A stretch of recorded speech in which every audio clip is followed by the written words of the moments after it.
کیا لوگ یہ خیال کیے ہوئے ہیں کہ صرف یہ کہنے سے کہ ہم ایمان لے آئے چھوڑ دیے جائیں گے اور ان کی آزمائش نہیں کی جائے گی؟ اور جو لوگ ان سے پہلے ہو چکے ہیں ہم نے ان کو بھی آزمایا تھا اور ان کو بھی آزمائیں گے، سو اللہ ان کو ضرور معلوم کرے گا جو اپنے ایمان میں سچے ہیں اور ان کو بھی جو جھوٹے ہیں۔ کیا وہ لوگ جو برے کام کرتے ہیں یہ سمجھے ہوئے ہیں کہ یہ ہمارے قابو سے نکل جائیں گے؟ جو فیصلہ یہ کرتے ہیں برا ہے۔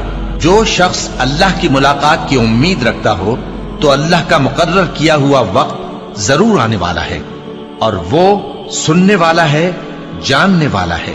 اور ہم کسی قدر خوف اور بھوک اور مال اور جانوں اور میووں کے نقصان سے تمہاری آزمائش کریں گے، اور صبر کرنے والوں کو بشارت سنا دو کہ ان لوگوں پر جب کوئی مصیبت واقع ہوتی ہے تو کہتے ہیں کہ ہم اللہ ہی کا مال ہیں اور اسی کی طرف لوٹ کر جانے والے ہیں۔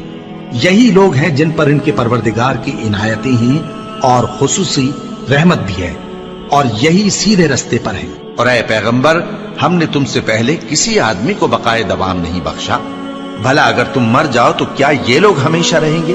ہر شخص کو موت کا مزہ چکھنا ہے، اور ہم تم لوگوں کو سختی اور آسودگی میں آزمائش کے طور پر مبتلا کرتے ہیں، اور تم ہماری طرف ہی لوٹ کر آؤ گے۔ کوئی مصیبت زمین میں اور خود تم پر نہیں پڑتی مگر بیشتر اس کے کہ ہم اس کو پیدا کریں ایک کتاب میں لکھی ہوئی ہوتی ہے، اور یہ کام اللہ کو آسان ہے، تاکہ جو فائدہ تمہیں حاصل نہ ہو سکا اس کا غم نہ کھایا کرو، اور جو تم کو اس نے دیا ہو اس پر اترایا نہ کرو۔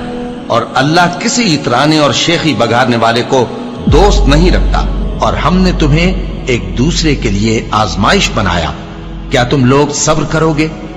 اور تمہارا پروردگار تو دیکھنے والا ہے۔ اے اہل ایمان، تمہارے مال و جان میں تمہاری آزمائش ضرور کی جائے گی، اور تم اہل کتاب سے اور ان لوگوں سے جو مشرک ہیں بہت سی ایذا کی باتیں سنو گے، تو اگر صبر اور پرہیزگاری کرتے رہو گے تو یہ بڑی ہمت کے کام ہے۔ کیا یہ دیکھتے نہیں کہ یہ ہر سال 1 یا 2 بار بلا میں پھنسا دیے جاتے ہیں، پھر بھی توبہ نہیں کرتے اور نہ نصیحت حاصل کرتے ہیں؟ اور جو مصیبت تم پر واقع ہوتی ہے سو تمہارے اپنے کرتوتوں سے، اور وہ بہت سے گناہ تو معاف کر دیتا ہے۔ اور تم زمین میں اللہ کو عاجز نہیں کر سکتے، اور اللہ کے سوا نہ تمہارا کوئی دوست ہے اور نہ مددگار۔ کیا تم یہ خیال کرتے ہو کہ یوں ہی بہشت میں داخل ہو جاؤ گے، اور ابھی تم کو پہلے لوگوں کی سی مشکلیں تو پیش آئی ہی نہیں؟ ان کو بڑی بڑی سختیاں اور تکلیفیں پہنچیں، اور وہ صعوبتوں میں ہلا ہلا دیے گئے، یہاں تک کہ پیغمبر اور مومن لوگ جو ان کے ساتھ تھے سب پکار اٹھے کہ کب اللہ کی مدد آئے گی۔ دیکھو، اللہ کی مدد ان قریب آیا چاہتی ہے۔ اللہ کسی شخص کو اس کی طاقت سے زیادہ کا ذمہ دار نہیں بناتا۔ اچھے کام کرے گا تو اس کو ان کا فائدہ ملے گا، برے کرے گا تو اسے ان کا نقصان پہنچے گا۔ اے پروردگار، اگر ہم سے بھول یا چوک ہو گئی ہو تو ہم سے مواخذہ نہ کیجو۔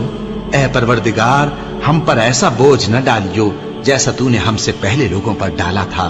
اے پروردگار، جتنا بوجھ اٹھانے کی ہم میں طاقت نہیں اتنا بوجھ ہم پر نہ رکھیو، اور اے پروردگار ہمارے گناہوں سے درگزر کر اور ہمیں بخش دے اور ہم پر رحم فرما۔ تو ہی ہمارا مددگار ہے، سو ہم کو کافروں پر غالب